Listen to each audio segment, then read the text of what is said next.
Hi, this is Taxis Chronicles and I'm your host Simon Rushton. Today we have a young guy in the car. He's a student. Well, he's a student on hold with the rest of the students in the country, but he also works at a horse, like a stables, correct me if I'm wrong.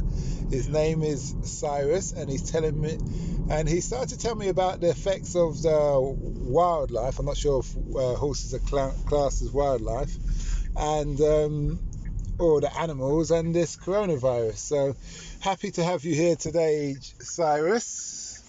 Good evening. Good evening. So what's it like working in the stables, first of all? Well, it smells real bad, and it's a lot of backache because you have to like dig and bend your legs all the time. I'm mostly just sweeping horse manure because I don't get to go near the horses. I've actually never ridden a horse in my life, so but and it's not even my ideal job. I've been doing it since the lockdown, so I wanted to help them out, and any means of doing it would I thought would do me good. So I don't know how they're faring, the horses. I know that like apparently a lot of cats have coronavirus. Okay. This is true. Apparently like 50% of cats have coronavirus, but they just don't die of it, which is crazy. But from what I understand, coronavirus 19 is a specific type of coronavirus, because they spoke about, in the medical industry, they had like a bleach and stuff that cleans up coronavirus, as well as AIDS and all these other things, like when you clean the utensils and I know beds, sheets, and all those wiping down things and stuff like that. So the horses are just locked away. Have they been vaccinated, or is anything going on with the horses? Or they're not riding them as much, and they're just telling people not to touch them or feed them. And apart from that, they're just gonna they just basically trust that the horses aren't gonna get it, I suppose. You said they're not riding them as much. Is that so the customers aren't allowed to touch the horses, but the staff are? Yeah. And I count as staff, I suppose, but I don't really go near them because I'm kind of creeped out by them. Oh, is it? Why what are they? Big, really big horses? Are like sheer horses, or? Yeah, they're real big. Like I know nothing about horses. I've never ridden a horse, and actually before I worked there, I was like getting chased by them all the time. So okay. You know. So I go jogging in Shirley, where I used to live, and there's a field that I end up in, and there's lots of horses, but I always give them a wide berth because they look very powerful. Yeah. But I saw a video the other day of the Shire horses. You know, the ones that drag the big, like, they can pull, like, what is it, 15 tons or 14 tons on their own. Wow. Yeah, I was watching a documentary the other day. It's saying how one Shire horse can pull 15 tons, two Shire horses can pull 25 tons. Only 25, not 30. It's a disappointment. But if you raise them together, train them together, you can get the two Shire horses that can pull 50 tons. I've never heard of them. That's cool. Yeah. You know, they're like you ever seen like chutney, and they got a horse, the label, you know, you buy chutney in a jar, I think they've got a label and there's a picture of a horse, it's kind of got hair, like say like you have on the ponytail, have hair coming down on the feet as well. It's like those real ones that are in the fields. I know the ones. Not the ones that you race. You're not racing them. You're just using them to carry loads of stuff. I know what you're talking about. Yeah. So those kind of horses, they're real powerful beasts. I need to brush up on my horses. Yeah, well, you're working in the industry, mate. Yeah. So what are you studying? Tell us about your studies. What are you studying? I study philosophy, ancient Greek, and French. Okay. Yeah. And this is all A levels. Yeah, they're my A levels. So we've got an intelligent. Check out the big brains on bread.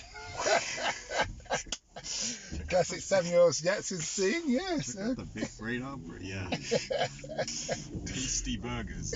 Yeah, tasty burgers. My girlfriend's a vegetarian, which pretty much makes me a vegetarian. Yeah. Anyway, so what do you want to be? You're studying. Those are quite deep. Are you going to be in politics or something? Absolutely not. Okay. No, I only did these things because I was interested in them. I didn't think they were going to take me anywhere, and I still stand by that. Okay. They're just interests. I don't know what I want to do. I like the idea of doing jobs like this and just having profound interests on the side.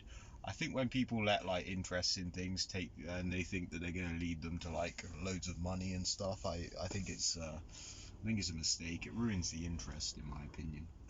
So you're a fan of doing the job you love, not the job that pays per se. Yeah, I don't want my job to define me. I think existence precedes essence. Like don't let what you do like define your existence. Exist first, then do something else. Have fun and do your job on the side. I like the philosophies.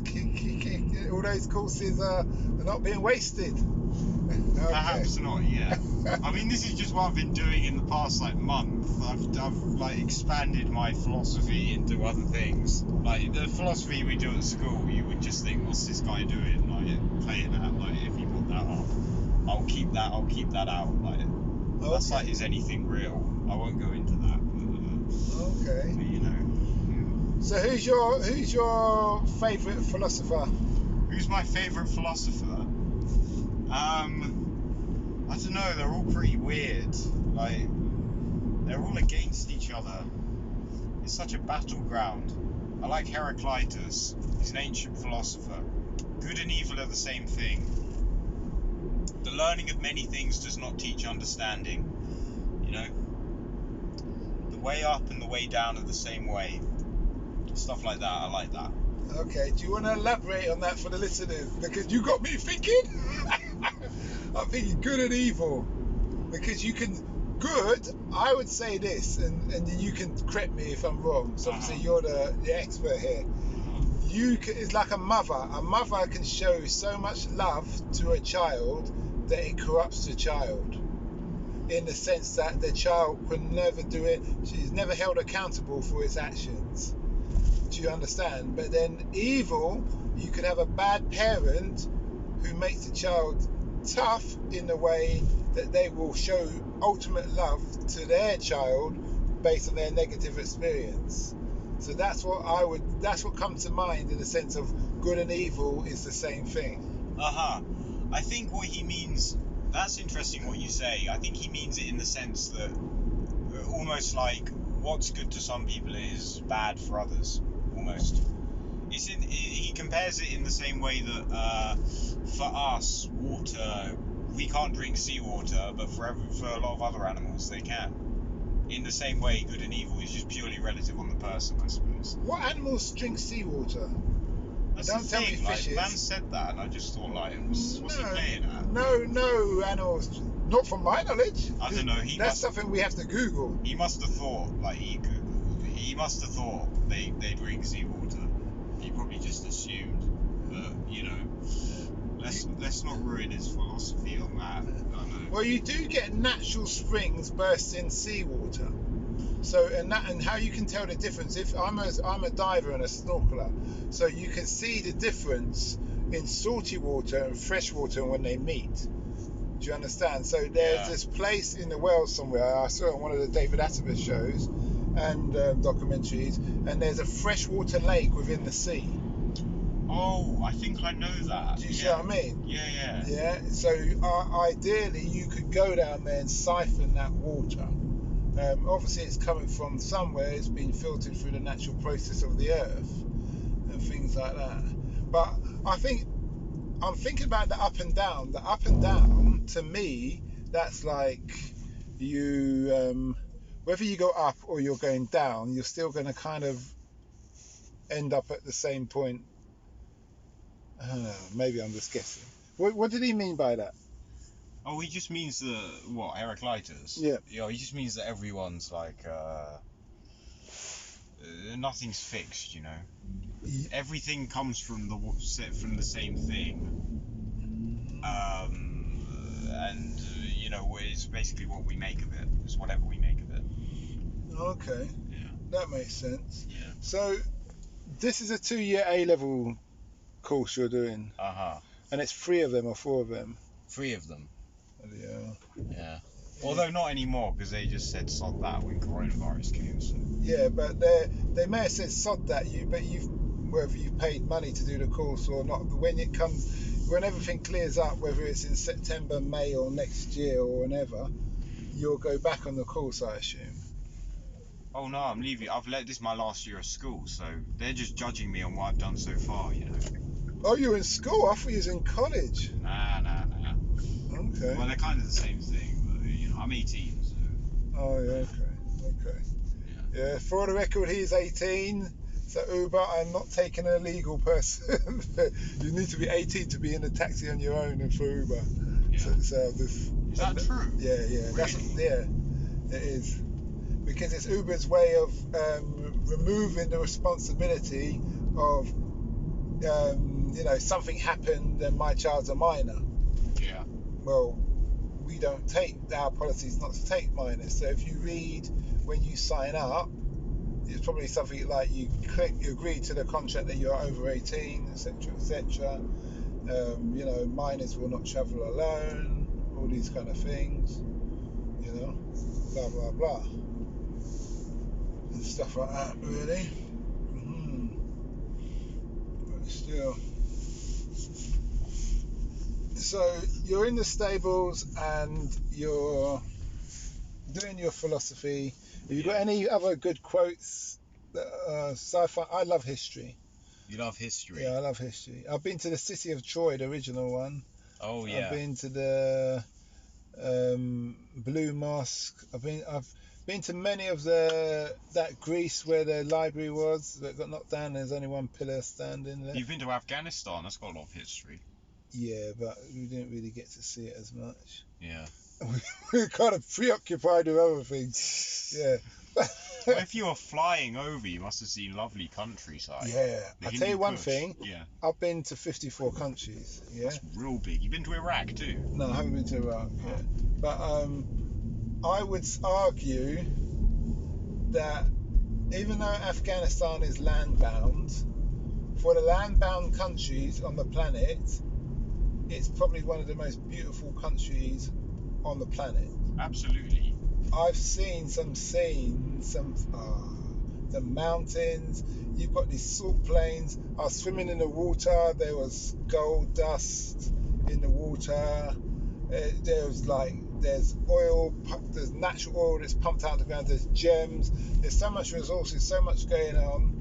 And yeah, all right. The Taliban did get upset and destroy a lot of the ancient, was it Mesopotamian or Iranian, Persian artifacts like and Buddhist statues. stuff as well. Yeah, and all those things. But